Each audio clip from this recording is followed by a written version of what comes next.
And let me show you another example here. Again, yo, this is hard granite. Hard granite. Oh.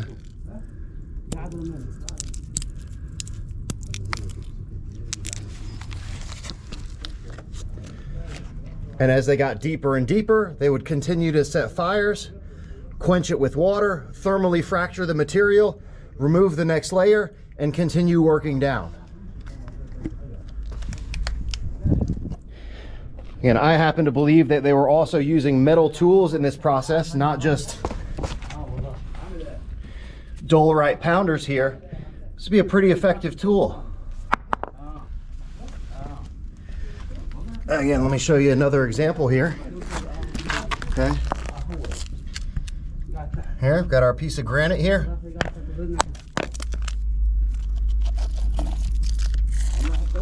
Okay. And look at how smooth of a surface that leaves. All right, everyone. Welcome back to the land of Chem. I'm your host and the author. My name is Jeffrey Drum. Thank you all so much for joining me again. All right, everyone, welcome back. Now, in today's episode, we will examine some research regarding the excavation techniques that were utilized at the unfinished obelisk red granite quarry in Aswan, followed by an on-site expedition to the site, so you can see up close how these methods produce granite that literally crumbles between your fingers. Ladies and gentlemen, as always, thank you all so much for the support. I think that is it for today's intro, so without further ado, let's get right to it. All right, everyone, here we go with tonight's episode. And to begin, we just returned from an epic tour of Upper Egypt that included a visit to the red granite quarry in Aswan that houses an artifact known as the unfinished obelisk, which has been a major topic of debate and speculation, specifically regarding the so-called scoop mark features that you will see in just a moment as I take you along with me to explore the entire quarry site that has profound evidence of a stone-working process known as fire setting. So I'll quote here, fire setting is a method of traditional mining used most commonly from prehistoric times up to the Middle Ages. Fires were set against a rock face to heat the stone, which was then doused with liquid, causing the stone to fracture by thermal shock. Rapid heating causes thermal shock by itself without subsequent cooling, producing different degrees of expansion in different parts of the rock. In practice, rapid cooling may or may not have been helpful to produce the desired effect. Some experiments have suggested that the water, or any other liquid, did not have a noticeable effect on the rock, but rather helped the miners progress quickly, cooling down the area after the fire. And remember this image here of this Bronze Age fire set pit, as you will see this exact same type of feature in the Aswan red granite quarry site at the end of the video. Now, fire setting produces an effect known as thermal spalling. Thermal spalling is the process by which surface material cracks and breaks off due to variation of temperature, as you can see here in this diagram. And this surface flaking is evident all over the red granite quarry site, which renders layers of red granite that are easily removable that will literally crumble between your fingers. I was absolutely shocked at how effortless it was to remove huge layers of red granite, even with just the simple dolerite pounding stones that they have laying around at the site. And just wait until you see the footage of how much material is removed with a single strike and how these so-called quote-unquote scoop marks were created. And there is abundant evidence of fire setting being utilized across the ancient world, dating back as far as the Neolithic period. This article here, entitled The Use of Fire in Prehistoric and Ancient Mining, Fire Setting, discusses the general history, the rocks and minerals that can be mined using these techniques that include granite, fuels and temperatures, inclusion ruptures, vaporization of enclosed water, the chemical breakdown of minerals, thermal shock, and the exploitation of pre-existing weaknesses in the stone. And they also mention the Egyptian mining and quarry site known as Gebel el Zait that was utilized for the extraction of lead and silver, which I discussed back in episode 78, Ancient Egyptian Mining, Metals, and Metallurgy, regarding the ancient Egyptian galena and other mineral and metal mining activities in this area. This episode also contains some fascinating chemical analysis data from the Giza Plateau iron veins with samples of gold, electrum, chromium, and ruthenium, all of which I'll be coming back to again soon, and I'll put a link to episode 78 in the video description below. Now, on to fire setting, being utilized specifically at the red granite unfinished obelisk quarry in Aswan. Let's start with this article here, Fire on the Rocks, Heat as an Agent in Ancient Egyptian Hard Stone Quarrying, and I'll quote the abstract here. The knowledge that heat has an influence on rock properties and can be applied intentionally for changing such properties has existed longer than modern man. Archaeological research has uncovered numerous examples of the use of fire setting in ancient stone quarrying and metal mining. Also in Egyptian quarries, evidence of the use of fire is found. The paper presents features found in 5 Egyptian quarries and discusses these on the background of rock properties and possible quarrying technologies. Conclusively, it suggests that the use of fire in stone quarrying reached a highly sophisticated level during the New Kingdom period. Stating also here, it started with an Egyptologist and engineer, Reginald Engelbach, almost 100 years ago. By the early 1920s, he found evidence that fire would have been used in the extraction of the famous unfinished obelisk at the Aswan granite quarries. But he was probably wrong when he implied that fire was only used to remove poor quality bedrock. New evidence suggests that fire was used in several steps of extracting obelisks and other stone objects in ancient Egypt, and written documentation of fire setting may, in fact, go back as far as the Middle Kingdom some 4,000 years ago. And here are some images of the fire setting experiment that was conducted at the site.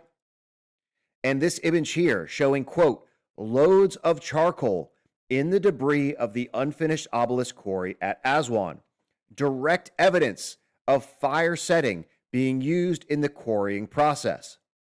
Next, this article here, entitled Fire Setting in Ancient Quarries, Ancient Sources, New Evidence, and Experiments, citing ancient inscriptions for using fire in quarries. This one here coming from the Middle Kingdom inscription of Wadi Hamamat, stating here, it says, quote, then the neck was cut, and what the flame had brought was pounded from it. It is the only known example of possibly describing the use of fire to extract hard stones. And if we take into consideration the date of the inscription to the Middle Kingdom, that also shows that fire setting was used from early times, as archaeological evidence from the recent excavation shows, not only during the Middle Kingdom, but also in the Old Kingdom. And the second one here, the inscription of Sahel, stating here, the inscription talks about making 5 canals in the Nile River through the granite by use of fire. Furthermore, I'll quote here regarding the archaeological evidence found at the granite quarries containing the unfinished obelisk. During his excavations in the 1920s, between 1920 and 1922, Engelbach mentions evidence of charcoal, burnt mud bricks, and other things that indicate the use of fire in ancient quarrying methods. However, he thought this technique was only used for removing the weathered granite surfaces. Recent surveys and excavations at the unfinished obelisk quarry in strata with pottery shards dating to the New Kingdom show evidence of using fire setting during dynastic times. Charcoal fragments, as well as ash, were found mixed in with the quarrying waste, providing the clearest evidence found for the use of fire setting.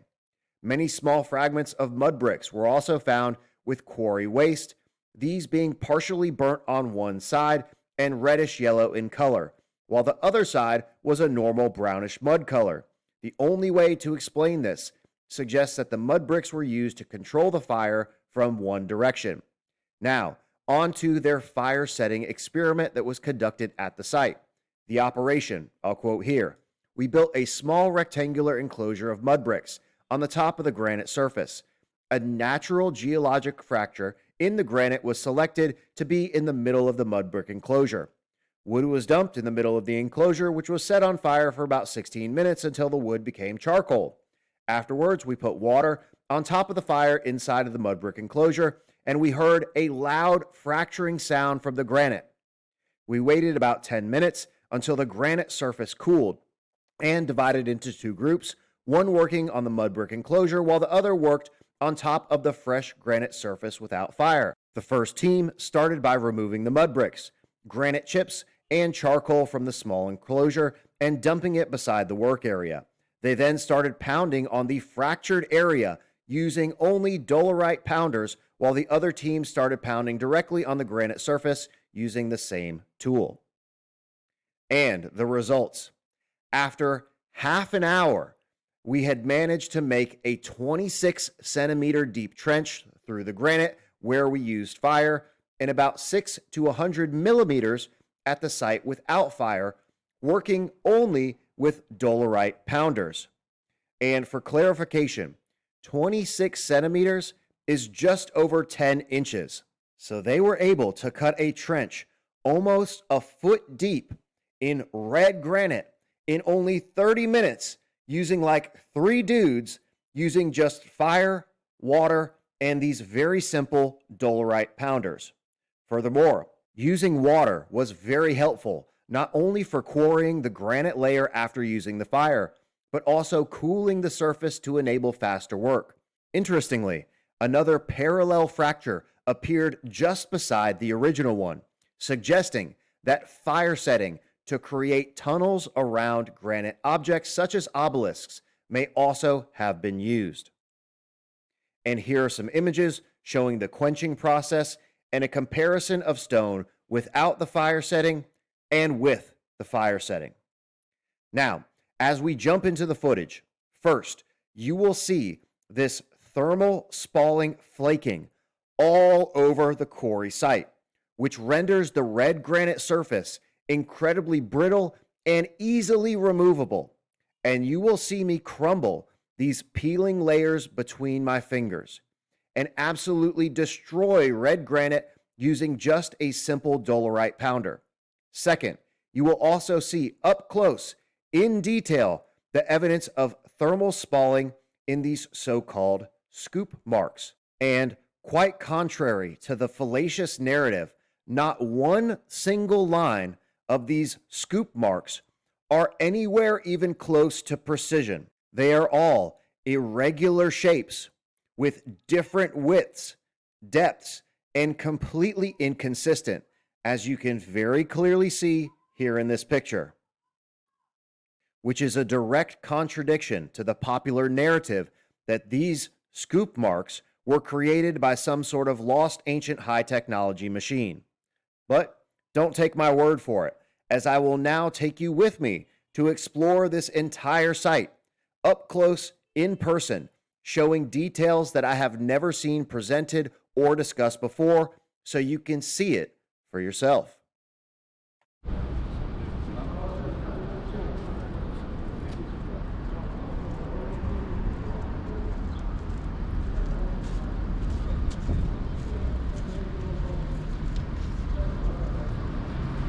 All right, everyone, welcome back. And I apologize for the brief delay in videos. I've been on tour for the past 10 days here in Upper Egypt, and we're gonna do a little bit something different today.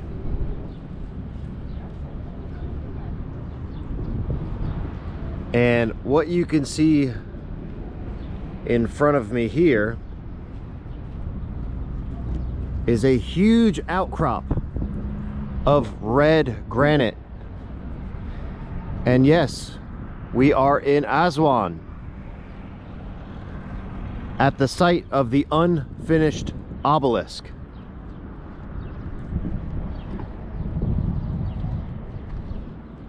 A huge granite quarry. And as we've been driving around the city, there are outcrops of granite all over the city.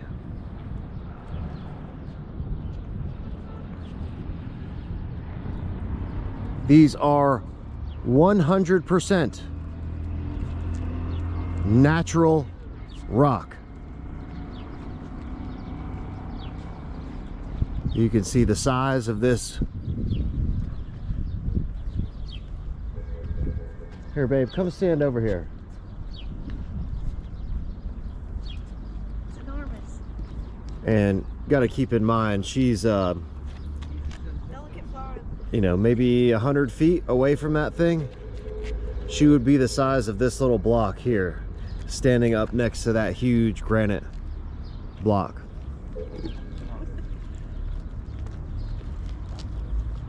And I can already see a variety of different quarry marks all over this site. And for those of you that have been following along on the adventure, there's our friend Teru, who was also with us when we visited the Japanese granite quarry site, Nokogiri. And I can see specifically over there those horizontal formations all throughout the quarry. Sorry, my camera cut off there. It is 45 degrees. That's Celsius. I can see some horizontal quarry marks. All right, so I had to get in the shade here. So I was saying, I'm seeing a variety of different types of quarry marks. Some that are very reminiscent to what we saw in the granite quarry Nokogiri in Japan. And we're going to do something a little bit different, is we're going to take a walk around this whole quarry site so you can see this entire outcrop and formation of granite to give you conclusive evidence and proof that this is all a huge natural stone formation. And the first thing that we're going to look at here is a test quarry location where they were evaluating natural fissures and cracks in the rock to determine where best to split the stone. You can see that it's just to reflect the cracks. And I can already see How we can cut massive pieces without natural cracks, because the mountain itself, it has cracks. So they need to do this test beds to see the direction of the cracks. I'm going to let our guide Amr finish there, because he was going to take the words right out of my mouth. So I can already see an abundant amount of flaking here in the granite. And this is a direct result of a quarrying technique known as fire setting. So they set fires in specific areas within these quarries to heat up the rock. And then they drench it with water, which causes thermal shock and cracking of the stone, which you can see here. Look at how flaky all these areas are here, and you can see the flaking in the stone here that is a direct result of that thermal shock, and it causes cracks, fractures, and it weakens the stone. There's also some evidence and several papers regarding the use of acetic acid, which is vinegar, to use as the quenching material that assisted in the excavation process. And of course, given that this is the land of chem, I certainly like the idea that they were also implementing chemicals in this quarrying process. But they have found charcoal all over the site, It's not even fit for one person evidence of fires, to cut this one. and pretty substantial evidence of fire setting. So for example, this test pit here, this hole, they would set a fire here in the center. You pour water on it, causing thermal shock and fracturing the stone, And it makes it very, very brittle and fragile, like all of these chips. It's different technique. So it can be quarried much easier than the stone that hasn't had that thermal shock. Hammering and firing, you know. So it's different technique. So these are all test pits here. Yes. Yeah, and see Chiara, she's showing how easily the granite, this is red granite, and she is literally crumbling it with her hands.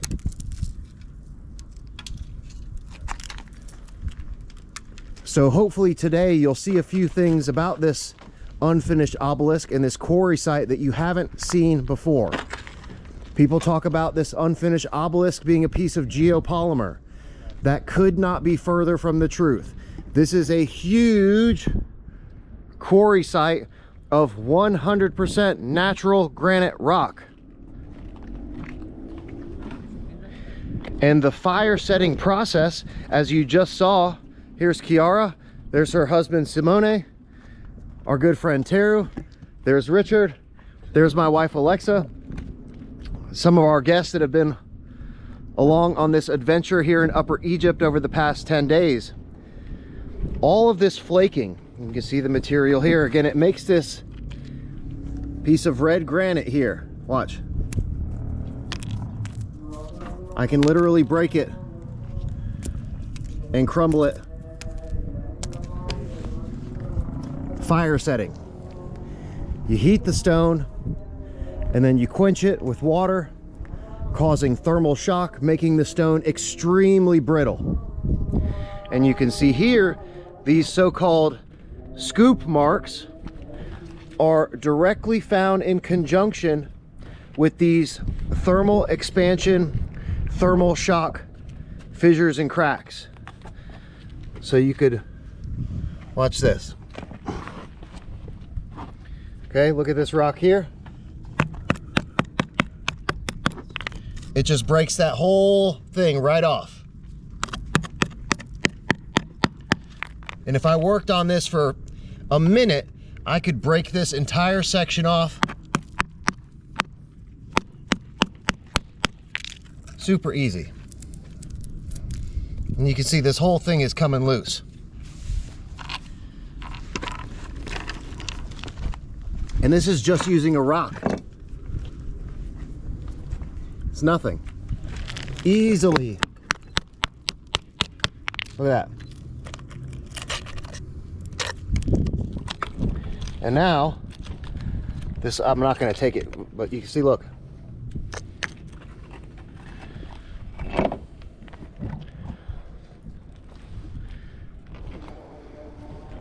It doesn't require laser beams. It doesn't require nuclear saw technology or any sort of lost ancient high technology. So here specifically in this area, just tons of prolific evidence of fire setting.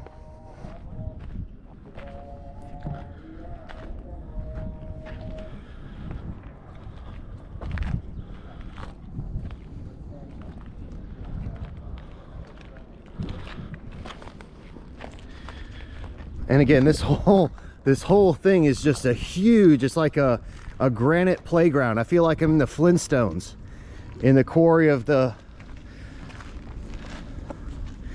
I was gonna say Bert and Ernie, but that's not Flintstones. That's, what is it, Fred and Yeah, Barney, Fred and Barney.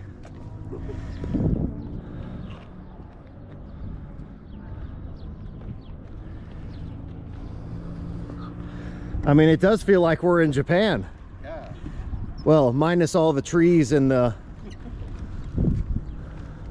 Except we haven't seen any of these tracking granite ever in any parts that we at Newgrange. So yeah, so over here, and we'll get a little bit closer so I can show you there's a variety of different quarry marks all over the site. We have these horizontal, well, let me point here, horizontal features that are exactly like what we saw at Nokogiri, and this might be a good time to put in a quick clip now from our expedition to the granite quarry Nokogiri in Japan. And I'll show you some of those horizontal quarrying marks. And then we'll compare those to what we see here in Aswan, Egypt, at the site of the unfinished obelisk, which is right here.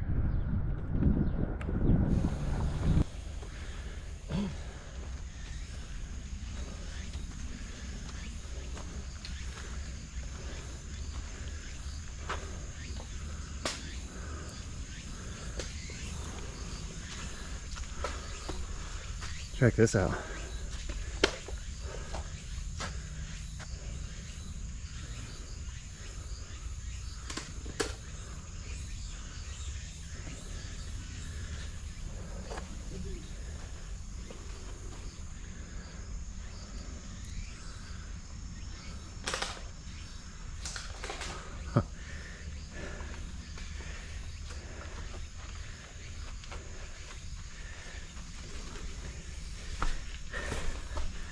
And all I can really think of is how much work to do all of this.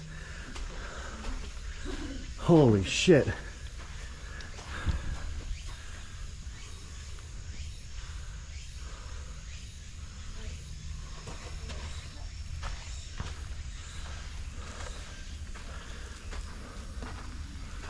Whoa.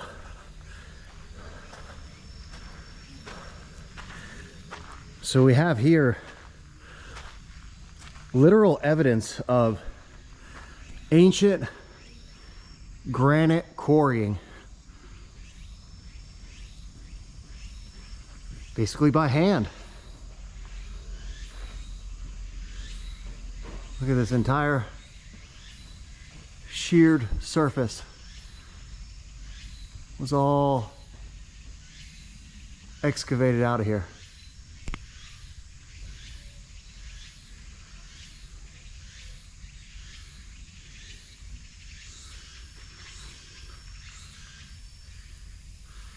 You see there's another little area up here, right there, those scoop marks.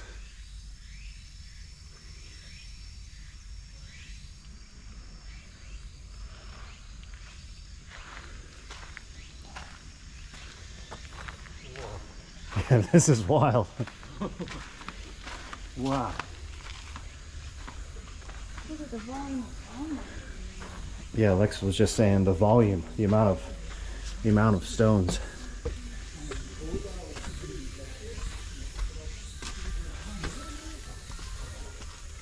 Hi. Konnichiwa.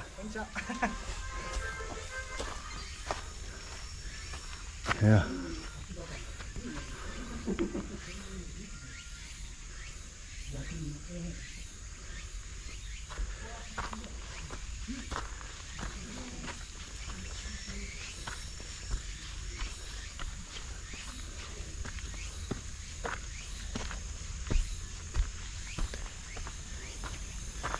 Oh, and it just keeps going on and on and on.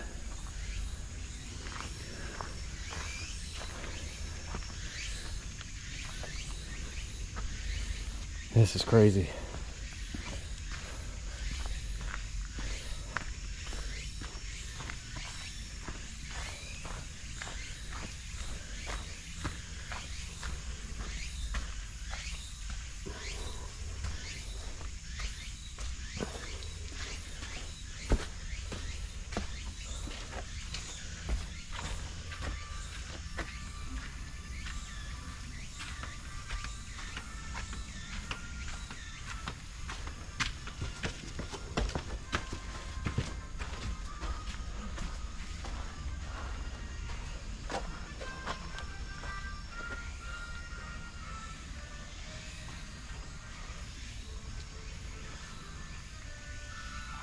This is nuts.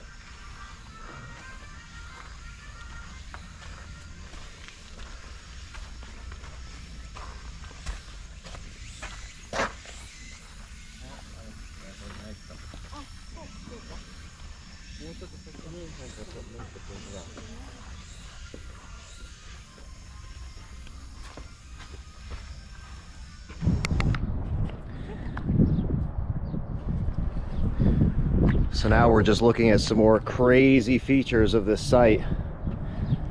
Here's a huge quarry wall here.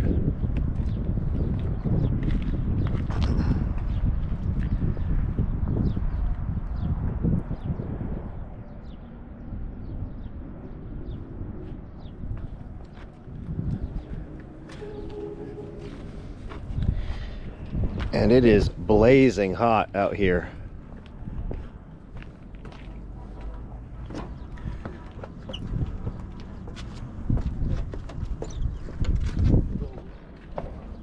So I was just discussing with the group again, so we have fire setting.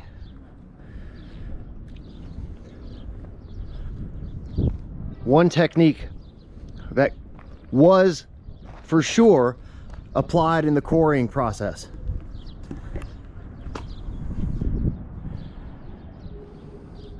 And typically the fire is set at the bottom and it heats it up, or the fire is set at the top and it heats it up, and when you pour water on it, it causes a large crack to form, making it very easy to quarry out large slabs from areas like this.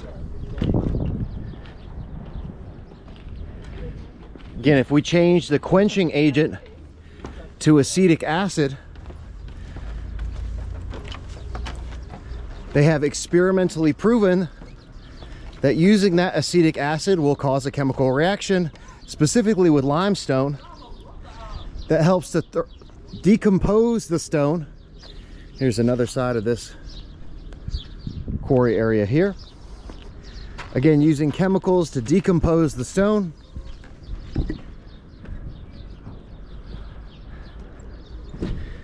And then you just remove the material.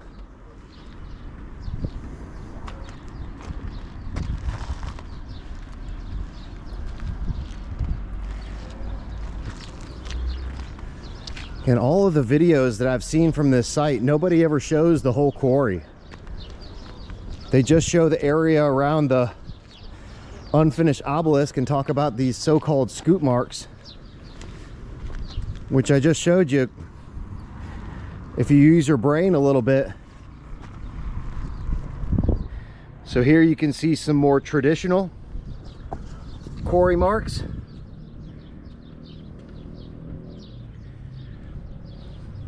Which, if I can break it off in my hand, if you had a metal tool, it would be super easy to cut through that. And you can see here, they're creating these cracks in the stone. And if they had continued with the fire setting, so again, you continue making your fire in here, you pour water, it causes, again, that thermal shock, making the stone extremely brittle. You go in and you chisel it out, and sooner or later, what happens? This whole piece quarries off. And you can see they were cutting sections of the material here.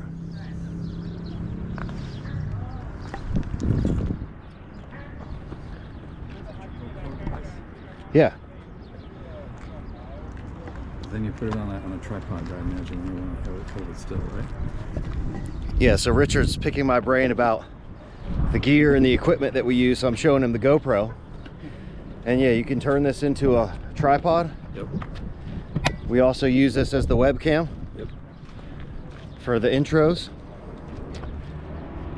All right, so here you can see another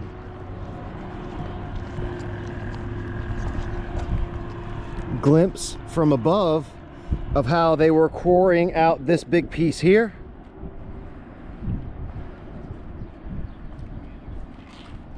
And again, all of these sections were areas where stone has been quarried out of here. And this quarry itself most likely dates back to, you know, prehistoric Egyptian times. But the unfinished obelisk that I'll turn around here in just a moment and show you the remains of this thing is conventionally attributed to Hatshepsut. And you can see an area down here. We'll walk down there at the end of the tour where they conventionally use the little pounders. Again, I'm not convinced that the dolerite pounders were the actual tools. I mean, certainly would have used metal implements, but with fire setting and chemicals, whether it be acetic acid or something more aggressive, I can see how this was done without the need for some sort of lost ancient high technology. Fire setting, a very commonly known and accepted quarrying technique.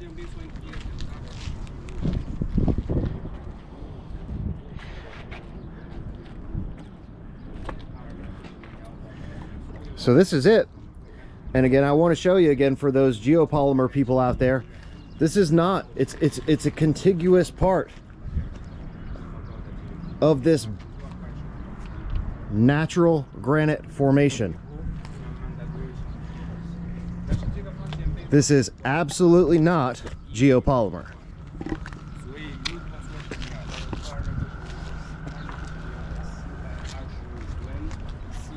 All right, so let's go on up here and get a good look at this thing.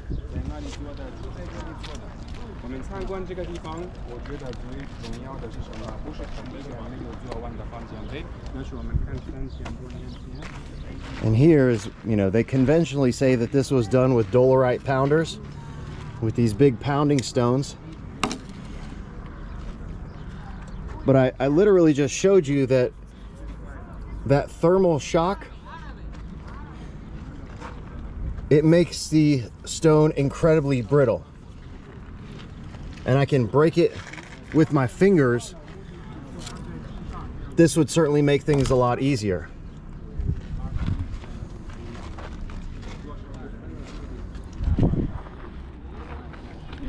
Hey, Sadiki, it's okay, I try? So I'm gonna find an area here that has good evidence of this, okay, thermal cracking. Okay.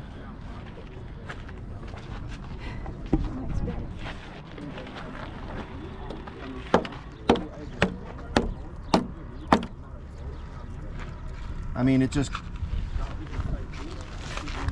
cracks right off of there. And I've seen people sit here do this and say, oh, the dolerite pounders won't work. But if you take it to areas that actually have the cracks and have been treated with that fire setting method, it's super brittle. And I just cracked off this piece here in 2 whacks. See how much of that just broke off? Super easy. With a rock. And if I worked at this for 5 minutes, I could remove all of this material in through here. All right, again, sorry about the video cutting off. The GoPro does not like extreme temperatures. But I was just talking to my friend Simone here, and he said, yeah, you know, you could do that in 15 minutes. Imagine how quickly a team of 100 men could do this. And our guide here is pointing out, oh yeah. So again, it's an excavated test pit here where they're testing the quality of the granite before they began the primary cutting. And this may actually also be a quenching hole where they're pouring the water down into the hole. It's flowing in the crack. That's actually a pretty good idea. Or I say water, whatever chemical they were using. Again, if we're talking about acetic acid, sulfuric acid, hydrochloric acid, another one, hydrofluoric acid, has also been proposed. Again, I just showed you multiple examples of how brittle, fragile, dry, and workable this stone is once you do the fire setting.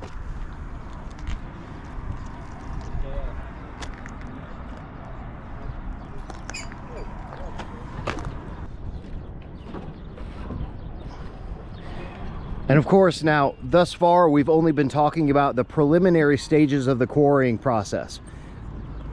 Right, the rough quarrying. But you can see they were also doing some finishing after the rough quarrying process was done. To remove it from the bedrock, they would have come in with finer tools and more precise methods and finished the stone. Again, I can see tons of cracking all through this area here, and it literally looks like liquid was being poured down. Again, it could just be water. All you need is that thermal shock that causes these micro fractures, making the stone extremely brittle. Fire and water. Very powerful stuff when it comes to working stone. But you can imagine how much better it would work if you were to throw some chemicals in the mix. And here you can see kind of the same scoop mark formations. And again, all I would have to do is take one of those pounders, or you could use any other tool and work this, and I could create those same type of scoop marks just with a pounder.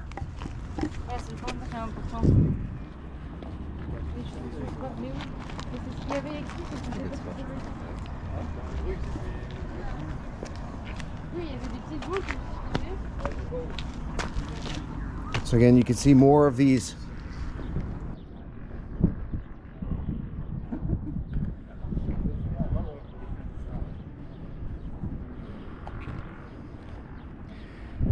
and we can see a variety of different test pit holes. I do like the idea that these are test pits and quench pits that were used to pour solutions down into this thing.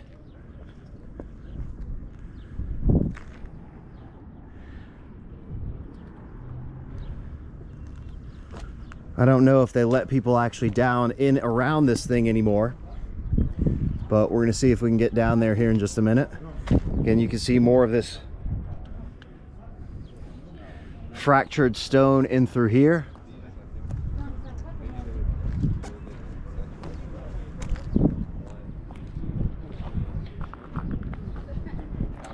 And each one of these vertical scoops is just, so again, I was saying that the vertical scoop marks are just the work area that was directly in front of the stonemason. And people talk about how regular these things are. You can see here, it doesn't start with scoops. They're making little square pits.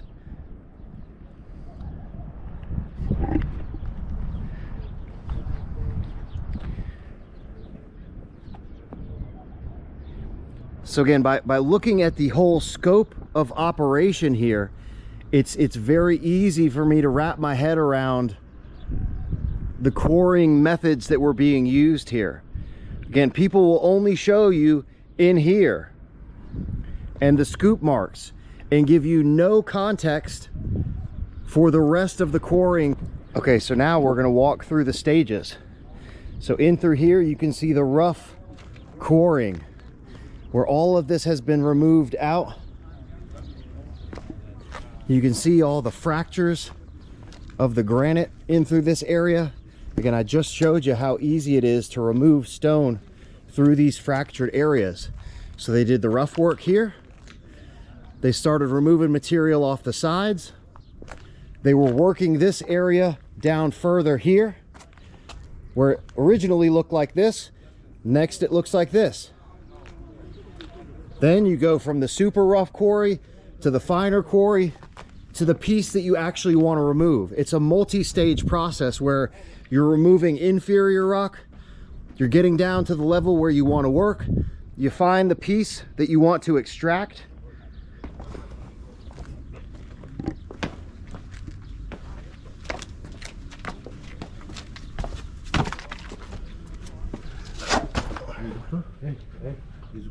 yes, mesh. And again, you can see here, look at all this fractured material. Nobody shows you these little cracks and this super fragile, look, watch. This is granite.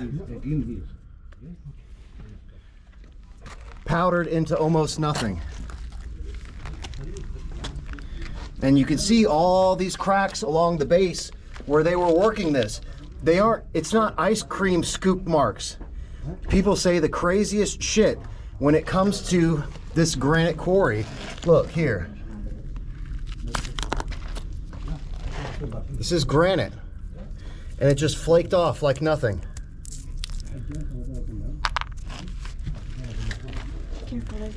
Yep.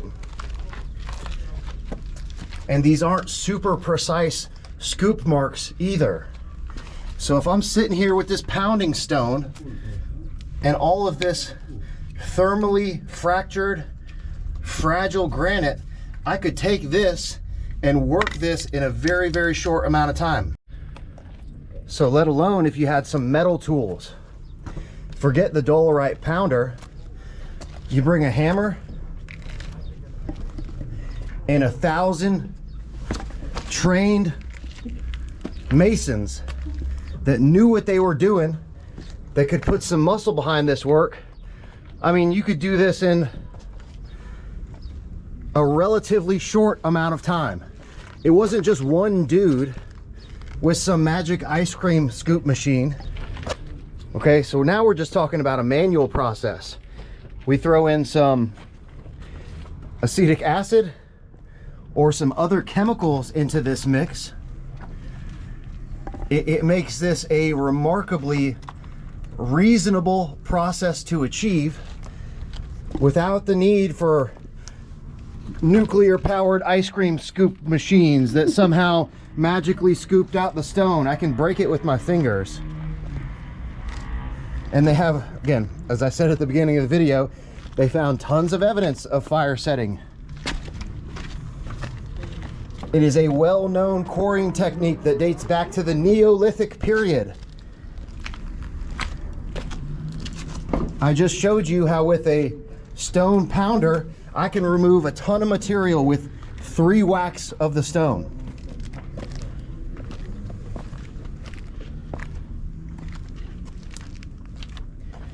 And let me show you another example here. Again, yo, this is hard granite. Hard granite. Oh.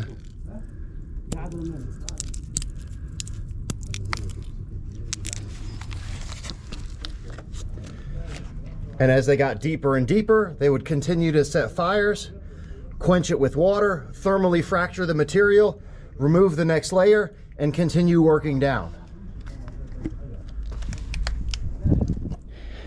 And I happen to believe that they were also using metal tools in this process, not just dolerite pounders here. This would be a pretty effective tool. Again, let me show you another example here. Okay. Here, we've got our piece of granite here.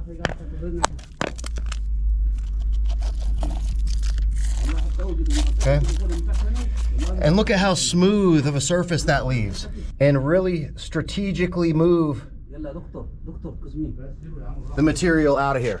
Okay.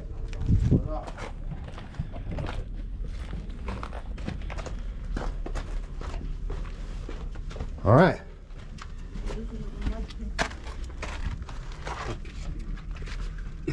I'm good. Pretty badass. And this is so much like what we saw at Nokogiri. I'll put in a clip now of a second area at the... So now we're on the descent. Look at this.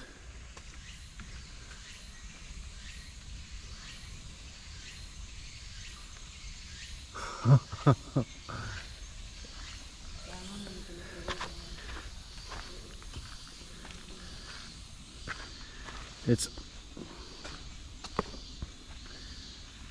almost unbelievable, the things that human beings are able to accomplish.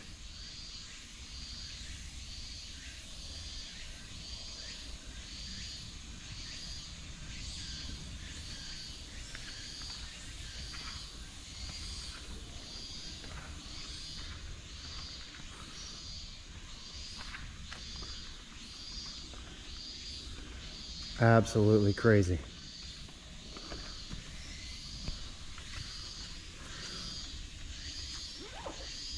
All of this just cut right out the side of a huge granite mountain.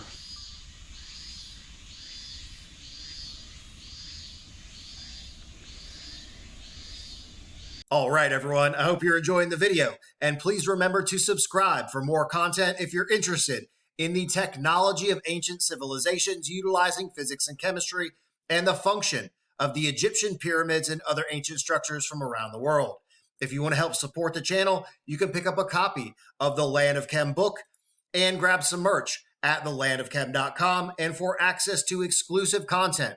Subscribe to the members-only channel now with 19 massive research episodes revealing some of my most groundbreaking discoveries thus far. Links to everything in the video description below. Thank you all so much for the support. Now, back to the video. All right, so again, we'll walk you through the quick stages. You can see here around the outer perimeter where they were doing the rough quarrying, getting down to the core nugget that they wanted to remove. So all this is rough work. Setting this whole thing on fire, quenching it with water, and you can literally see how that could have flown down into this area. Again, not necessarily just water, could be any variety of acids. Would drastically facilitate the process of thermal fracturing and chemical decomposition of the stone. So again, you can see here the rough work, the beginning stages of selecting your obelisk. Then it gets down into refined areas where you're setting the fire gradually lower and lower and lower into these areas to gradually extract this big ass obelisk, which again is attributed to Hatshepsut, dynastic Egypt.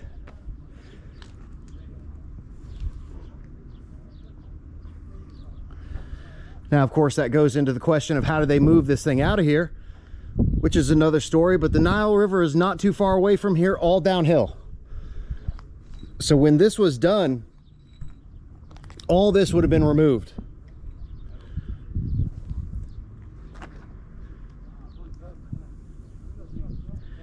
So this is probably at like 10 or 20% of what the final quarrying process would have been to actually extract this thing out of here.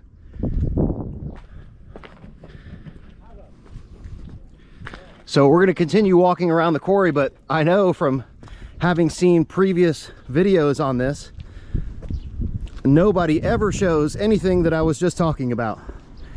And I showed you how easy it is to remove this brittle granite that has been thermally and chemically decomposed.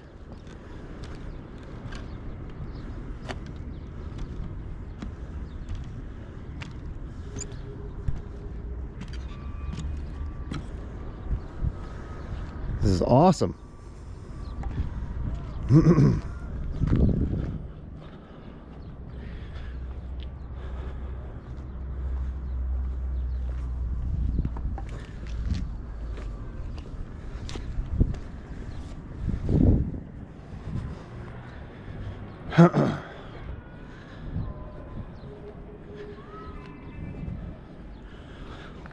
So, not my usual topic of discussion, but in my opinion, it absolutely did use chemicals. Fire, and then water is a chemical, acetic acid or vinegar, or it could have been a variety of more aggressive acids that we've been talking about here on the channel. And I've discussed how in the Serapeum in Saqqara, I believe that some of the cracks from those containers were also used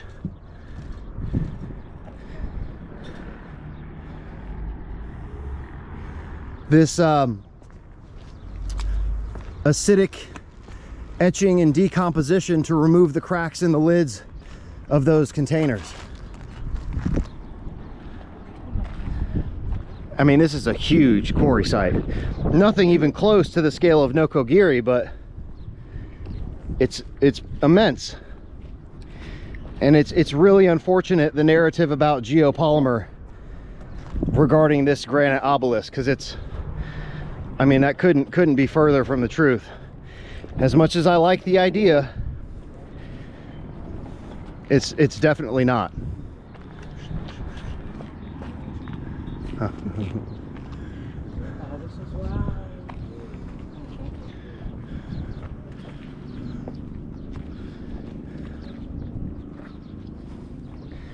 So now I think we're going to go into the pit area and get some footage from down in there. I think I've showed, you know, kind of a good general overview of this site.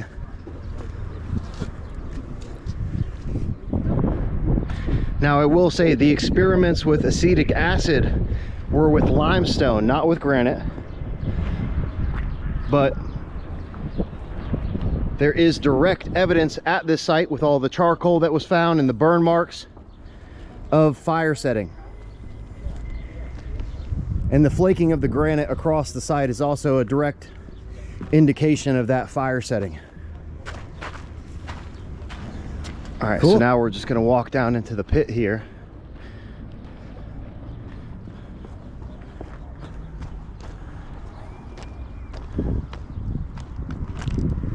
And we just noticed how this big piece right here, there's chisel marks coming from the top, and this whole piece just came off in one big piece.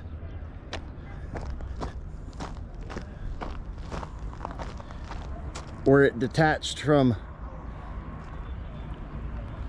the rest of it over here.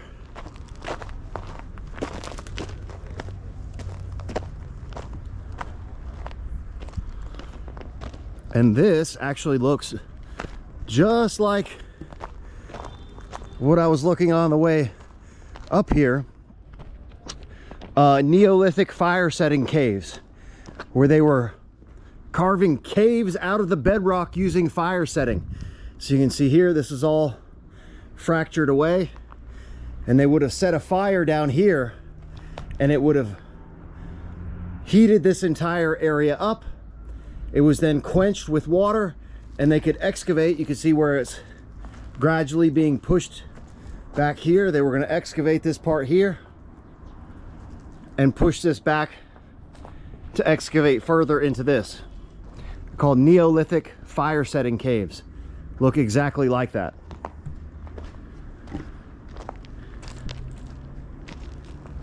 And then here you can see some red ochre markings. Oh, there's actually quarry marks in here. Look at this. Look at the grid network. So they had a grid network of where this was going to be broken up into smaller stones. You see here, there's a whole grid network on this thing. So it was a strategic process of quarrying the, yeah, red ochre, like a red paint. So that's really cool. And yeah, again, if you just look up close at the wall, oh yeah, look at this flaking here. It, from far away, it might look real smooth and, you know, magical ice cream nuclear saw cutting scoop marks. Look at how flaky all this stuff is. And look at these here. Look at all this. And look at these huge flakes over here.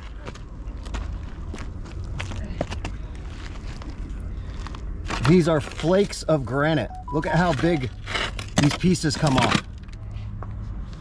This whole thing was heated, cooled, became extremely fragile, and then it was just popped off.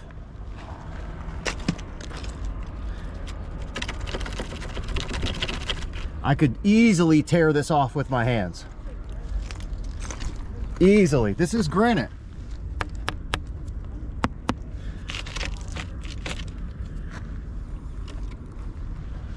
This whole wall in through here. And if I were to take my little pounder guy here, okay, and then on to the next layer with the rock.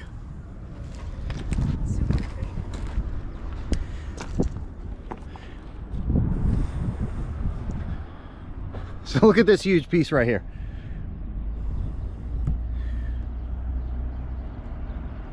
In 15 seconds I could have this whole thing down, and I would have removed that much of a layer. But you got 1,000 guys working in here, removing all of this at once. That is really crazy. I've Never seen anybody show or talk about this area, because nobody pays attention. They all have their own narrative and not interested in the actual truth. It's not sexy. It's not aliens. It's not laser beams. It's a little bit of brains, some science, and some good old-fashioned manual labor. Quarrying has been done the same way since the ancient times. Nothing has changed.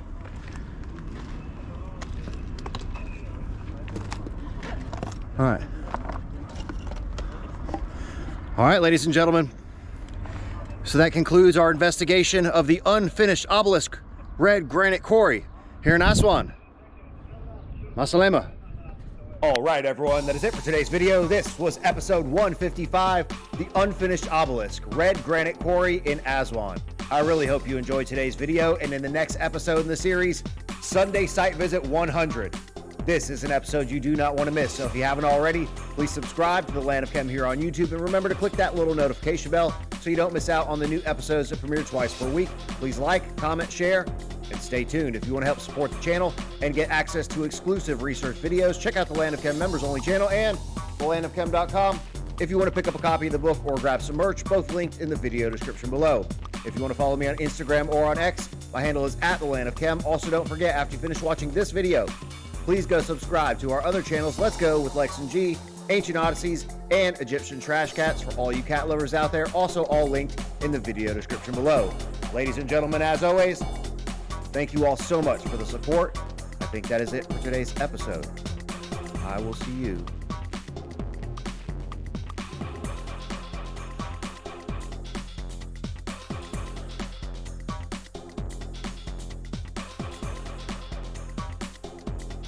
next time.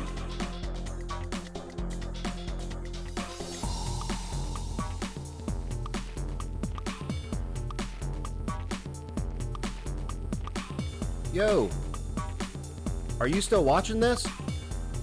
Please subscribe to the Land of Chem here on YouTube and click that little notification button. New videos coming out every single week. And check out this other episode. Come on, do it. Do it now.